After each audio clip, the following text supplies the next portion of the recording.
میرا جیلانی میر میرا جیلانی غوث اعظم دل کو ہمارے روشن کر دے الہی آئے اس میں انوار حدیث۔ الحمد للہ رب العالمین والصلاة والسلام علی سید الانبیاء والمرسلین، اما بعد فاعوذ باللہ من الشیطان الرجیم، بسم اللہ الرحمن الرحیم۔ الصلاة والسلام علیک یا رسول اللہ وعلی آلک واصحابک یا حبیب اللہ، الصلاة والسلام علیک یا نبی اللہ وعلی آلک واصحابک یا نور اللہ۔ الحمدللہ عز وجل رمضان المبارک کے مبارک مہینے کی نسبت سے مدنی چینل پر ایک نیا سلسلہ انوار الحدیث کے نام سے لے کر حاضر ہوئے ہیں۔ اس سلسلے میں ہم نے اپنے پیارے آقا مدینے والے مصطفیٰ صلی اللہ تعالی علیہ وآلہ وسلم کی حدیث کے انوار حاصل کرنے ہیں، یعنی نور حاصل کرنے ہیں، اور اس حوالے سے کچھ باتیں ہم نے سننی ہیں۔ انشاءاللہ مختلف احادیث طیبہ کی روشنی میں ہم مختلف باتیں سننے کی سعادت حاصل کریں گے۔ ابتدا جس حدیث مبارکہ سے ہم نے کرنی ہے وہ صحیح بخاری شریف کی ایک مشہور حدیث مبارکہ ہے کہ نبی پاک صلی اللہ تعالی علیہ وآلہ وسلم نے ارشاد فرمایا کہ سبعۃ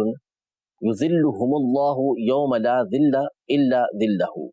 یعنی 7 طرح کے افراد وہ ہیں کہ جن کو اللہ پاک قیامت کے دن اپنے عرش کا سایہ عطا فرمائے گا، جبکہ اس عرش کے سائے کے علاوہ کوئی سایہ نہیں ہوگا۔ یہاں پر آگے گفتگو کرنے سے پہلے کہ وہ 7 افراد کون ہیں جن کو اللہ جل شانہ اپنے عرش کا سایہ اس قیامت کے دن عطا فرمائے گا کہ جب کوئی اور سایہ نہیں ہوگا، زمین تانبے کی کر دی گئی ہوگی اور سورج انتہائی قریب ہوگا، سخت گرمی کا عالم ہوگا، لوگ پسینوں میں ڈوب رہے ہوں گے، تو ایسی حالت میں ظاہر ہے کہ سایہ مل جانا، اور سایہ بھی اللہ جل شانہ کے عرش کا مل جانا، یہ ایک بہت بڑی نعمت ہے اور اس نعمت کا تصور نہیں کیا جا سکتا۔ لہذا اس اعتبار سے ان اعمال کو جاننا، ان افعال کو جاننا، ان خصال کو جاننا کہ جن کے ذریعے سے ہم عرش کے سائے کو حاصل کر سکیں، اس کی اہمیت بخوبی واضح ہو جاتی ہے۔ نمبر 2، اس حدیث مبارکہ کے اندر نبی پاک صلی اللہ علیہ وسلم نے اگرچہ کہ 7 افراد کا ذکر کیا کہ یہ لوگ ہیں کہ جن کو اللہ پاک اپنے عرش کا سایہ عطا فرمائے گا، لیکن یہ صرف 7 افراد ہی نہیں ہیں، بلکہ نبی رحمت صلی اللہ علیہ وسلم نے دیگر احادیث طیبہ میں بہت سارے ایسے افراد کا ذکر کیا ہے، بہت سارے ایسے کاموں کا ذکر کیا ہے کہ جن کے کرنے والے کو اللہ پاک اپنے عرش کا سایہ عطا فرمائے گا۔ یوں ہم کہہ سکتے ہیں اس کو آسان الفاظ میں کہ وہ بہت سارے افراد کہ جن کو اللہ پاک اپنے عرش کا سایہ عطا فرمائے گا، ان میں سے یہ 7 افراد بھی ہیں۔ نمبر 3، علماء نے اس حوالے سے بڑی تفصیل کے ساتھ، بہت ڈیٹیل کے ساتھ مختلف کتابیں لکھی ہیں کہ احادیث طیبہ پر انہوں نے غور کیا کہ کون کون سی احادیث طیبہ ہیں جن میں نبی رحمت صلی اللہ علیہ وسلم نے کن کن افراد کے لیے عرش کے سائے کا تذکرہ کیا ہے کہ اللہ پاک ان کو عرش کا سایہ عطا فرمائے گا۔ حافظ ابن حجر عسقلانی رحمت اللہ تعالی علیہ نے اس حوالے سے کتاب لکھی معرفت الخصال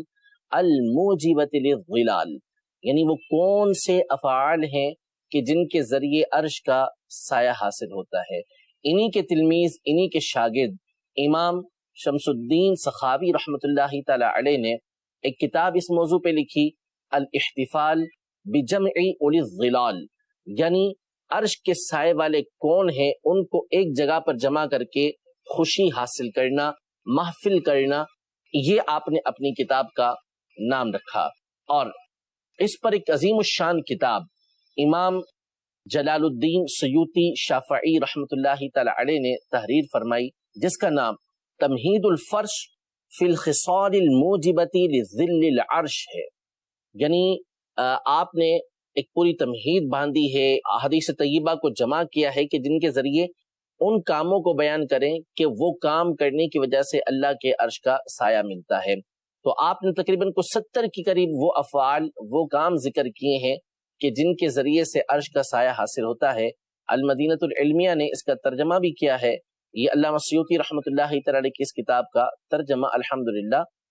المدینۃ العلمیہ کی طرف سے ہوا اور مکتبۃ المدینہ نے اس کو شائع کیا ہے۔ اسی طرح اور کتابیں بھی اس موضوع پہ لکھی ہیں۔ خود علامہ سیوطی رحمۃ اللہ تعالی علیہ نے اپنی اس کتاب کا اختصار کیا جس کا نام آپ نے بزوغ الہلال فی الخصال الموجبۃ للظلال، یہ نام آپ نے ذکر کیا ہے۔ علامہ زرقانی رحمۃ اللہ تعالی علیہ نے اس موضوع پر ایک رسالہ تحریر فرمایا۔ بہرحال تو کتابیں بہت ساری ہیں جن میں مختلف افراد کا، مختلف کاموں کا ذکر کیا گیا کہ احادیث طیبہ میں ان کا تذکرہ آیا ہے اور یہ کام کرنے والوں کو اللہ پاک عرش کا سایہ عطا فرماتا ہے۔ تو انشاءاللہ تبارک و تعالی ہم اپنے ان سلسلوں کے اندر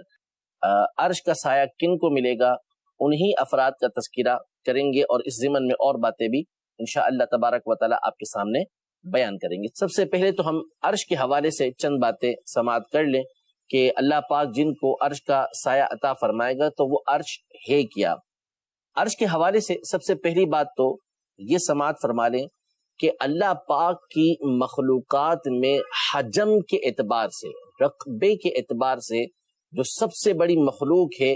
وہ عرش ہے۔ سب سے بڑی مخلوق اللہ پاک نے عرش بنائی ہے، اور اللہ پاک نے اسے 7ویں آسمان کے اوپر قائم کیا ہوا ہے، اور یہ جنت کی چھت بھی کہلاتی ہے۔ نبی پاک صلی اللہ تعالیٰ علیہ وآلہ وسلم کی حدیث مبارکہ ہے، ارشاد فرمایا کہ جب اللہ کریم سے مانگو تو جنت الفردوس مانگو کہ وہ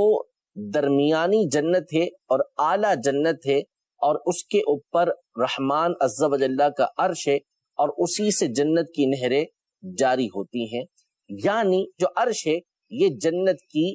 چھت ہے۔ اللہ پاک کی مخلوق میں یہ ایک عظیم مخلوق ہے، اور جنت الفردوس کی یہ چھت بھی ہے۔ اب اس کی حیت کیا ہے، اس کو کس چیز سے بنایا گیا ہے، تو علماء نے اس حوالے سے مختلف اقوال ذکر کیے ہیں۔ بعض نے یہ ذکر کیا کہ یہ نور سے بنا ہوا ہے، بعض نے کہا کہ سبز زبرجد سے بنا ہوا ہے، یعنی موتیوں کی قسم سے بنا ہوا ہے، بعض نے کہا کہ سرخ یاقوت سے بنا ہوا ہے۔ لیکن امام ابراہیم باجوری رحمۃ اللہ تعالی علیہ فرماتے ہیں کہ اس کی حقیقت کا قطعی یعنی یقینی علم نہیں ہے، اس لیے اس بارے میں حتمی رائے قائم کرنے سے خاموش رہنا بہتر ہے۔ یعنی ہمیں معلوم نہیں کہ وہ کس چیز سے بنا ہوا ہے، البتہ اسلاف کے بعض اقوال یہ ملتے ہیں کہ یہ فلاں چیز سے بنا ہوا ہے، فلاں چیز سے بنا ہوا ہے، فلاں چیز سے بنا ہوا ہے، تو اس کا لحاظ کیا جا سکتا ہے، لیکن اس کے بارے میں کوئی حتمی اور یقینی رائے قائم کر لی جائے کہ عرش اسی سے بنا ہوا ہے تو ایسا نہیں ہے۔ یہ امام ابراہیم باجوری رحمۃ اللہ تعالی علیہ نے تحفۃ المرید کے اندر ارشاد فرمایا۔ قرآن مجید فرقان حمید میں اللہ جل شانہ نے اپنے عرش کا بہت سارے مقامات پر ذکر کیا ہے، اور حاملین عرش کا بھی ذکر کیا ہے۔ حاملین عرش کا مطلب ہے کہ وہ فرشتے کہ جو اللہ جل شانہ کے عرش کو اٹھانے والے ہیں۔ یہ جو حاملین عرش ہیں ان کی تعداد ابھی جو ہے وہ 4 ہے، لیکن قیامت کے دن سورۃ الحاقہ میں یہ بیان فرمایا گیا کہ یہ 8 ہوں گے جو اللہ کے عرش کو لے کر میدان قیامت کے اندر آئیں گے۔ اور یہ جو حاملین عرش ہیں، جو عرش کو اٹھانے والے فرشتے ہیں،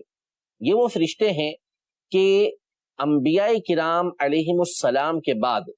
انسانوں میں جو انبیاء کرام علیہم السلام جو مرسلین بھیجے گئے، ان کے بعد جو سب سے افضل ہستیاں ہیں وہ رسول ملائکہ اور یہی حاملین عرش ہیں، یعنی وہ ملائکہ کہ جو انبیاء کرام علیہم السلام تک اللہ پاک کا پیغام لے کر جاتے رہے، جن کو رسول ملائکہ کہا جاتا ہے۔ اور عرش اٹھانے والے یہ فرشتے انبیاء کرام علیہم السلام کے بعد تمام لوگوں میں سب سے افضل ہے۔ انہی عرش اٹھانے والے فرشتوں کے حوالے سے اللہ سورۃ المؤمن میں ارشاد فرماتا ہے، وہ فرشتے کہ جو عرش کو اٹھانے والے ہیں، جو اس کے ارد گرد ہیں، وہ اپنے رب کی حمد بیان کرتے ہیں، اس کی تسبیح کرتے ہیں، اور اللہ پر ایمان لے کر آتے ہیں، اور ایمان والوں کے لیے استغفار کرتے ہیں کہ اے ہمارے رب، تیری رحمت اور علم ہر شے سے بڑھ کر ہے، لہذا تو ان لوگوں کی مغفرت فرما کہ جو توبہ کرنے والے ہیں اور تیری راہ پر چلنے والے ہیں، اور ان کو جہنم کے عذاب سے تو محفوظ فرما۔ عرش اٹھانے والے جو فرشتے ہیں ان کے یہ چند احوال ذکر کیے گئے ہیں۔ اللہ پاک کا یہ جو عرش ہے مخلوق میں سب سے بڑھ کر ہے، لیکن چند افعال ایسے ہیں کہ جن کے بارے میں یہ آیا کہ ان کی وجہ سے اللہ پاک کا یہ عرش ہلنے لگتا ہے، یہ ہل جاتا ہے کہ جب یہ کام کیے جاتے ہیں۔ اب یہ جو ہلنا ہوتا ہے بعض اوقات تو برے اعمال، برے افعال کی وجہ سے ہوتا ہے کہ بندہ کو برا کام کرتا ہے، اور بعض اوقات کسی اچھے کام کی وجہ سے یہ جو عرش ہوتا ہے یہ جنبش کرتا ہے۔ عرش کے ہلنے کا بعض علماء نے یہ معنی بیان کیا کہ اس سے مراد جو اس کو اٹھانے والے فرشتے ہیں وہ حرکت کرتے ہیں، وہ ہلتے ہیں، وہ جنبش کرتے ہیں، اس وجہ سے عرش کا ہلنے کا ذکر کیا گیا، ورنہ حقیقتاً عرش ہلتا نہیں ہے، یہ فرشتے حرکت کرتے ہیں۔ اور بعض نے کہا کہ واقعی عرش حرکت کرتا ہے۔ وہ افعال کیا ہیں؟ مثال کے طور پر اللہ پاک کو یہ بات تو پسند ہے کہ اس کی تعریف کی جائے، اس کی حمد بیان کی جائے، اس کے پیاروں کی تعریف کی جائے، اس کے پیاروں کی حمد کی جائے، لیکن جب اللہ پاک کے کسی نافرمان کا، کسی فاسق کی تعریف کی جاتی ہے، اس کی مدح کی جاتی ہے، تو فرمایا کہ رب عز و جل کا عرش اس فاسق کی تعریف کیے جانے کی وجہ سے حرکت کرتا ہے۔ اسی طرح طلاق کے بارے میں بیان کیا کہ نکاح کرنے کا حکم دیا اور طلاق نہ دینے کا حکم دیا، اور فرمایا کہ جب طلاق دی جاتی ہے تو رب العزت کا جو عرش ہوتا ہے وہ جنبش کرتا ہے، وہ حرکت کرتا ہے۔ اور ایک روایت میں یہ بیان کیا گیا کہ جو نیت کرتا ہے، اچھی نیت کرتا ہے، تو یہ اچھی نیت عرش کے ساتھ معلق ہو جاتی ہے، چپک جاتی ہے، اور جب بندہ اس نیت کو پورا کر دیتا ہے، وعدے کو پورا کر دیتا ہے، تو پھر عرش حرکت کرتا ہے۔ اللہ رب العزت جل وعلا قیامت کے دن ہم سب کو بھی اپنے اس عرش کا سایہ عطا فرمائے۔ آگے چلتے ہیں اور مزید اس حدیث مبارکہ کے حوالے سے گفتگو کرتے ہیں اور ان افراد کا تذکرہ سنتے ہیں کہ جن کا ذکر کیا گیا کہ اللہ پاک قیامت کے دن ان کو اپنے عرش کے سائے میں جگہ عطا فرمائے گا، اور انشاءاللہ اس کی ڈیٹیل بھی ہم مختلف سلسلوں کے اندر سنتے جائیں گے۔ سب سے پہلے بخاری شریف کی حدیث مبارکہ، نبی پاک صلی اللہ تعالی علیہ وسلم نے ارشاد فرمایا، سبعۃ یظلھم اللہ فی ظلہ یوم لا ظل الا ظلہ، یعنی 7 افراد ایسے ہیں کہ اللہ پاک ان کو اپنے سائے میں، یعنی اپنے عرش کے سائے میں جگہ عطا فرمائے گا اس دن جب کہ اس کے عرش کے سائے کے علاوہ کوئی سایہ نہیں ہوگا۔ سب سے پہلے فرمایا امام عادل، ایسا بادشاہ، ایسا حاکم جو عدل و انصاف کرنے والا ہے۔ شاب نشأ فی عبادت اللہ عز و جل، دوسرا وہ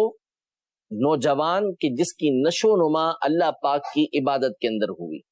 نمبر 3 رجل قلبه معلق بالمسجد اذا خرج منه حتى يعود الیہ، یعنی ایک ایسا شخص کہ جس کا دل مسجد کے ساتھ اٹکا ہوا ہو، جب مسجد سے نکلے تو اسی کی طرف لوٹ کر آئے۔ نمبر 4 ورجلان تحابا فی اللہ فاجتمع علی ذلک وافترقا علیہ، 2 ایسے شخص کہ جو اللہ کے لیے محبت کریں، اللہ کی محبت پر جمع ہوں اور اللہ کی محبت پر ہی جدا ہوں۔ نمبر 5 رجل ذکر اللہ خالیا ففاضت عیناہ، ایسا شخص کہ جو اللہ کا تنہائی کے اندر ذکر کرے اور اس کی آنکھوں سے آنسو بہنا شروع ہو جائیں۔ ورجل دعته امرأة ذات منصب وجمال فقال انی اخاف اللہ، یعنی کسی شخص کو ایسی عورت بلائے کہ جو عالی نسب ہو، بڑے خاندان کی ہو اور حسن و جمال والی ہو، اور وہ اس سے کہے کہ میں اللہ سے ڈرتا ہوں۔ نمبر 7 رجل تصدق بصدقۃ فاخفاها حتى لا تعلم شماله ما تنفق یمینہ، یعنی وہ شخص کہ جو اپنے سیدھے ہاتھ سے صدقہ کرے اور اس کو اتنا چھپائے کہ اس کے الٹے ہاتھ کو معلوم نہ ہو سکے کہ کیا صدقہ کیا ہے، تو ایسے 7 افراد کو اللہ پاک اپنے عرش کا سایہ عطا فرمائے گا۔ سب سے پہلے اس میں جس شخصیت کا ذکر کیا گیا ہے کہ اللہ پاک اس کو اپنے عرش کا سایہ عطا فرمائے گا، امام عادل، عدل کرنے والا بادشاہ، عدل کرنے والا حاکم، یعنی انصاف کرنے والا حاکم۔ عدل و انصاف اللہ جل شانہ کو بہت زیادہ پسند ہے، اور ظلم کرنا، نا انصافی کرنا، یہ اللہ پاک کو انتہائی ناپسند ہے۔ قرآن مجید فرقان حمید کی بہت ساری آیت طیبہ موجود ہیں جس میں اللہ جل شانہ نے عدل و انصاف کرنے کا حکم دیا۔ سب سے پہلے اگر ہم گفتگو کریں بادشاہ اسلام کی، بادشاہ وقت کی، حاکم کی، تو ان کا تذکرہ یہاں پر خاص طور پہ کیا گیا ہے کہ امام عادل، کہ ایسے بادشاہ کو اللہ پاک عرش کا سایہ عطا فرمائے گا کہ جو انصاف کرنے والا ہو، ایسے حاکم کو اللہ پاک عرش کا سایہ عطا فرمائے گا کہ جو انصاف کرنے والا ہو۔ ان کا تذکرہ نبی پاک صلی اللہ علیہ وسلم نے خاص طور پہ اس لیے فرمایا کہ عام طور پر جو عدل و انصاف کا تعلق بنتا ہے وہ ان کے ساتھ بنتا ہے، لیکن ایسا نہیں ہے کہ تعلق صرف انہی کے ساتھ ہو، ہر ایک کے ساتھ یہ تعلق بنتا ہے، لیکن زیادہ تر چونکہ ان کے ساتھ بنتا ہے، اور ان کے عدل و انصاف کے اوپر ایک بہت بڑی مخلوق کا اچھا یا برا ہونا، ان کے کام کا ہو جانا یا نہ ہو جانا، یہ موقوف ہوتا ہے، اس پر دار و مدار ہوتا ہے، تو خاص طور پہ ان کا ذکر کیا، ورنہ عدل و انصاف کا حکم ہر ایک کو دیا گیا ہے۔ میں چند آیات اور احادیث طیبہ آپ کی بارگاہ میں گوش گزار کرتا ہوں، توجہ کے ساتھ سماعت فرمائیے گا۔ سیدنا عبداللہ بن مسعود رضی اللہ تعالی عنہ، ان کے حوالے سے امام ابن جریر طبری رحمۃ اللہ تعالی علیہ نے اپنی تفسیر کے اندر یہ نقل کیا کہ قرآن مجید فرقان حمید کی وہ آیت کہ جس میں حلال اور حرام کو سب سے جامع انداز میں بیان کیا گیا، یعنی سب سے جامع جو آیت ہے کہ جس میں حلال و حرام کے احکام بیان کیے گئے، وہ سورہ نحل کی آیت نمبر 90 ہے، جس میں ارشاد فرمایا ان اللہ یأمر بالعدل والاحسان وایتاء ذی القربى وینہی عن الفحشاء والمنکر والبغی یعظکم لعلکم تذکرون، کہ بے شک اللہ پاک عدل کا اور بھلائی کا یعنی احسان کرنے کا، نیکی کرنے کا حکم دیتا ہے، اور جو قریب والے لوگ ہیں ان کو دینے کا حکم دیتا ہے، اور تم لوگوں کو اللہ پاک بری بات سے اور بے حیائی سے منع کرتا ہے۔ اللہ پاک تمہیں نصیحت کرتا ہے تاکہ تم نصیحت حاصل کرو۔ اس آیت کے حوالے سے ارشاد فرمائے کہ قرآن مجید فرقان حمید کی جامع ترین آیت ہے کہ اس میں اللہ پاک نے عدل کا حکم دیا، بھلائی کا حکم دیا، جو قرابت دار ہیں ان کو دینے کا حکم دیا، جو برائیاں ہیں، بے حیائیاں ہیں، فحش باتیں ہیں، ان سے اللہ پاک نے بچنے کا حکم ارشاد فرمایا۔ عدل کا، انصاف کا معنی یہ ہوتا ہے کہ جو چیز جہاں رکھنے کی ہے اسے اسی جگہ پر رکھا جائے، جو چیز جہاں رکھنے کی ہے وہاں رکھا جائے، یعنی جس کا جو حق بنتا ہے وہ اسے دیا جائے، اس سے تجاوز نہ کیا جائے۔ عدل کا اللہ پاک نے حکم دیا تو گویا کہ اس نے ہر چیز کو اعتدال پہ رکھنے کا، ہر چیز کے حق ادا کرنے کا حکم دے دیا۔ اب چاہے اس عدل کا تعلق حاکم کے ساتھ بنتا ہو، چاہے اس کا تعلق عام لوگوں کا ایک دوسروں کے ساتھ بنتا ہو، ہر ایک کے لیے اللہ جل شانہ نے عدل کا حکم ارشاد فرمایا ہے۔ قرآن مجید فرقان حمید میں اللہ جل شانہ جگہ جگہ پر اس بات کو بیان فرماتا ہے کہ جب تم فیصلہ کرو تو انصاف کے ساتھ فیصلہ کرو، ان اللہ یحب المقسطین، کہ بے شک اللہ پاک انصاف کرنے والوں کو پسند کرتا ہے۔ یہ اللہ پاک نے قرآن پاک میں ارشاد فرمایا، اور ایک سے زائد مقام پہ فرمایا کہ بے شک اللہ پاک مقسطین یعنی انصاف کرنے والوں کو پسند کرتا ہے، اور اللہ پاک کا اپنا ذاتی نام المقسط ہے، اور المقسط کا معنی ہی ہوتا ہے کہ جو عدل کرنے والا ہے، انصاف کرنے والا ہے۔ فرمایا اللہ پاک عدل کا حکم دیتا ہے، احسان کا حکم دیتا ہے، یعنی عدل کے ساتھ ساتھ اللہ پاک احسان اور بھلائی کرنے کا بھی حکم ارشاد فرماتا ہے۔ اللہ جل شانہ کے نام المقسط کا ایک جامع معنی علماء نے یہ بیان کیا کہ اللہ جل شانہ کی ذات وہ ہے کہ جو دنیا میں بھی انصاف فرماتی ہے اور قیامت میں بھی انصاف فرمائے گی، اور اس کے انصاف کی ایک خوبی یہ بھی ہوگی کہ جس کے اوپر وہ رحمت فرمائے گا، اگر ظالم نے مظلوم کے ساتھ برائی کی ہے، خرابی کی ہے، تو اللہ پاک حساب لے گا، لیکن جب وہ کرم فرمائے گا تو مظلوم کو ظالم سے راضی کر دے گا۔ یہ اس کا اعلیٰ ترین انصاف ہوگا کہ مظلوم ظالم سے راضی ہوگا اور اللہ پاک دونوں کی مغفرت فرما دے گا۔ تو عدل، انصاف، یہ وہ چیز ہے کہ جو اللہ پاک کو بہت زیادہ پسند ہے۔ حدیث مبارکہ میں ہے، نبی پاک صلی اللہ تعالی علیہ وسلم کا فرمان بشارت نشان ہے کہ انصاف کرنے والے بادشاہ بروز قیامت اللہ پاک کے قرب میں عرش کے دائیں جانب نور کے منبروں پر ہوں گے، اور یہ وہ ہوں گے جو اپنی رعایا اور اہل و عیال کے درمیان فیصلہ کرتے وقت عدل و انصاف سے کام لیتے تھے۔ ان کو نور کے منبروں پر اللہ پاک بٹھائے گا۔ ایک اور حدیث پاک میں ارشاد فرمایا کہ عادل حکمران اللہ پاک کا سب سے زیادہ محبوب اور سب سے زیادہ اس کے قرب میں ہوگا، جو انصاف کے ساتھ فیصلہ کرے گا۔ ایک حدیث پاک میں ارشاد فرمایا جس کا حاصل یہ ہے کہ اللہ پاک جس کو حاکم بناتا ہے، اگر جو حاجت مند ہوتے ہیں ان سے ان کی حاجتوں کو روک دے، یعنی پردے کے اندر چلا جائے کہ لوگ اس سے اپنی حاجتیں طلب نہ کر سکیں، رکاوٹیں ایسے پیدا کر دے کہ لوگ اس سے اپنی حاجتیں طلب نہ کر سکیں، وہ حاجتیں پوری نہ کریں، تو فرمایا کہ اللہ پاک بھی اس کے درمیان حجاب کر دیتا ہے، اور جب اس کو حاجت ہوگی، جب وہ ضرورت مند ہوگا، تو اللہ پاک اس کی حاجت کو پورا نہیں فرمائے گا۔ نبی پاک صاحب الاولاق صلی اللہ تعالی علیہ وآلہ وسلم جس بات کا حکم ارشاد فرماتے تھے اس بات پر خود بھی کامل طور پر عمل کیا کرتے تھے۔ آپ علیہ الصلوۃ والسلام بچپن سے لے کر آخر عمر تک ہمیشہ انصاف کے ساتھ کام لیتے رہے، حتیٰ کہ دودھ شریف جب بچپن میں پیا کرتے تھے تو اپنے بھائیوں کے لیے آپ چھوڑ دیا کرتے تھے جو آپ کا رضائی بھائی ہوا کرتا تھا، حالانکہ اس وقت نبی پاک صلی اللہ تعالی علیہ وآلہ وسلم کی عمر مبارک وہ تھی کہ جس میں آپ ابھی اپنی والدہ کا دودھ پیا کرتے تھے، لیکن انصاف سے کام لیا کرتے تھے۔ انصاف کی اعلیٰ مثال نبی پاک صلی اللہ تعالی علیہ وسلم نے یہ قائم فرمائی کہ جب ایک فاطمہ نامی خاتون نے کہ جو قبیلہ بنی مخزوم کی تھی، اس نے چوری کی اور اس کے ہاتھ کاٹنے کا نبی پاک صلی اللہ علیہ وسلم نے حکم دیا، تو لوگوں نے حضرت اسامہ بن زید رضی اللہ تعالی عنہما کو سفارشی بنایا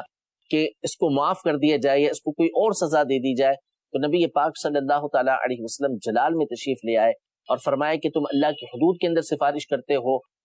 اللہ کی قسم اگر اس کی جگہ فاطمہ بنت محمد بھی چوری کرتی تو میں اس کے ہاتھ کو کاٹ دیتا۔ حالانکہ یہ ممکن نہیں تھا کہ سیدہ کائنات سیدہ طیبہ طاہرہ فاطمہ الزہرا رضی اللہ تعالی عنہا چوری کرتی، وہ تصور ہی نہیں، لیکن نبی پاک صلی اللہ تعالی علیہ وسلم نے انصاف کی مثال قائم کرنے کے لیے فرمایا کہ اگر اس کی جگہ میری اپنی بیٹی بھی ہوتی تو میں وہی کرتا جو میں دوسروں کے ساتھ کرتا۔ تو اللہ جل شانہ ہمیں بھی انصاف کی توفیق عطا فرمائے۔ بہت ساری آیات اور احادیث موجود ہیں کہ جو انصاف کے حوالے سے موجود ہیں، اور اس میں نبی پاک صلی اللہ علیہ وسلم نے انصاف کرنے والوں کے لیے فضیلتیں بیان کی ہیں اور نا انصافی کرنے والوں کے لیے وعیدیں بیان کی ہیں۔ رب العزت جل وعلا ہم سب کو جس پر اللہ پاک ہمیں قدرت عطا فرماتا ہے ان کے ساتھ انصاف کرنے کی توفیق عطا فرمائے، بالخصوص اپنے گھر والوں کے ساتھ، اپنے اہل و عیال کے ساتھ، جن کے اوپر ہمیں قدرت حاصل ہوتی ہے ان کے ساتھ اللہ پاک ہمیں انصاف کی توفیق عطا فرمائے، اور اس کی برکت سے اللہ پاک قیامت کے دن ہمیں عرش کا سایہ نصیب فرمائے۔ آمین بجاہ النبی الامین صلی اللہ تعالی علیہ وآلہ وسلم۔ دل کو ہمارے روشن کر